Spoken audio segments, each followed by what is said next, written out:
I'm your host, Elizabeth Carrazza. Does this mean we're seeing a recovery? Patek Philippe's annual calendar watch has been described as a stunning creation.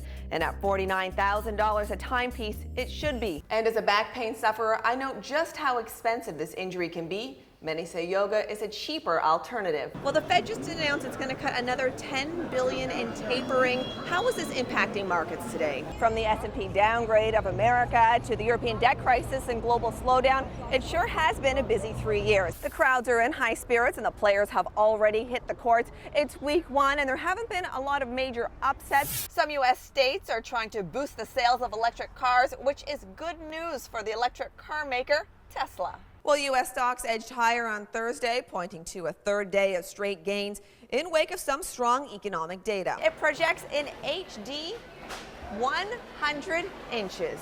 We're here at the NYMEX in New York City, where traders say the price of gold will continue to decline in the new year. The U.S. Federal Reserve will take center stage this week with a widely expected cut to its bond-buying stimulus. And there's a growing consensus that U.S. stocks, along with stocks around the world, are going to catch a tailwind going into 2014.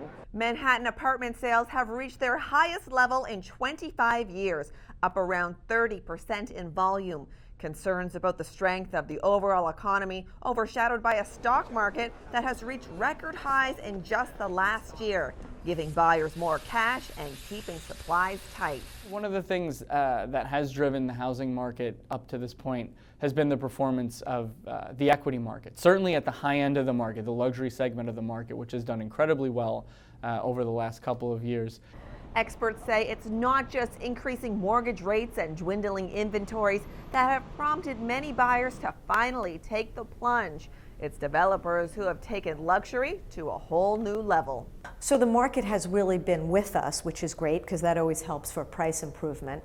But the type of product that's being offered now is more luxurious, so it is more expensive. And the lack of inventory is causing a lot of competition amongst the buyers, which is driving prices up. We're here at the new luxury condominium 157 in New York City, the tallest residential building in the Big Apple, and they've sold 2 of their penthouses for over $90 million. And if you do the math, it's pretty astonishing. If you look at the average price for all of New York, it's under $2,000 a foot. So this is quite extraordinary. And when it's compared to the highest selling building previously, that was at just about $3,000 a foot. So it's more than doubled any other building in the history of New York. And it's over 75% sold. So if that doesn't speak to the strength of the market, I don't know what would. Some of the most important players in New York City real estate are from China, say real estate brokers, and they're buying at both ends of the luxury market. From $1 million studios right up to $80 million trophy apartments, and they're paying cash. So if you had asked me how important the Chinese buyer was a few years ago, 3-4 years ago, I would have said minimal importance. You ask me today, I say incredibly important. And sellers will often say, do you have access to the Chinese buyer? Because everybody knows this is a community of great wealth looking for good real estate.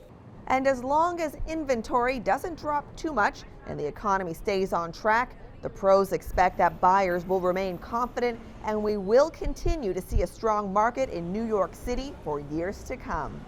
Reuters' Elizabeth Carrazza for RTB News. Better to give your money to a charity than to the government. That's the thinking behind an emerging trend for the wealthy, many of whom are seeing big stock market gains and hefty tax hikes and want to find the most rewarding ways to make the most of their assets. In planned giving, we are looking to achieve large income tax deductions to avoid tax on perhaps other assets. We're looking to avoid estate taxes by engaging in charitable strategy. Many wealthy Americans live here on Park Avenue, and it's people like them who are looking for additional tax savings, especially since there's been a new tax implemented on those earning over $200,000. One growing trend, donor-advised funds. These are charities often run by large financial companies like Fidelity, Charles Schwab, and Vanguard that let donors lock in their tax deductions for gifts, amass funds, and then dole them out to individual charities on their own schedule. Well, Fidelity is actually the largest donor-advised fund in the world. They have probably as much giving as any of the major charities. And you want to think of those as an intermediary. They're a public charity, so you get that 50% deduction on cash or the 30% deduction on capital assets. Another technique that can maximize the impact of a charitable gift: give a stock. And here's why. The charity doesn't have to pay a capital gains tax when it sells the shares, and you won't be taxed either. But it is a valid and I would say very hot method now for getting appreciated assets out of your name. In the U.S., 80% of charitable donations come from individuals and 14% from corporations. But the opposite is true in the world's second largest economy, China, where 80% of donations are from the corporate sector. One of the reasons: there are a small number of government-approved charities where Chinese receive a tax deduction, according to the National Philanthropic Trust. But regardless of where you live, the experts warn not to let taxes control your financial decisions, because if you're trying to use charities as a strategy to avoid tax as your only motivation, you will most likely be disappointed.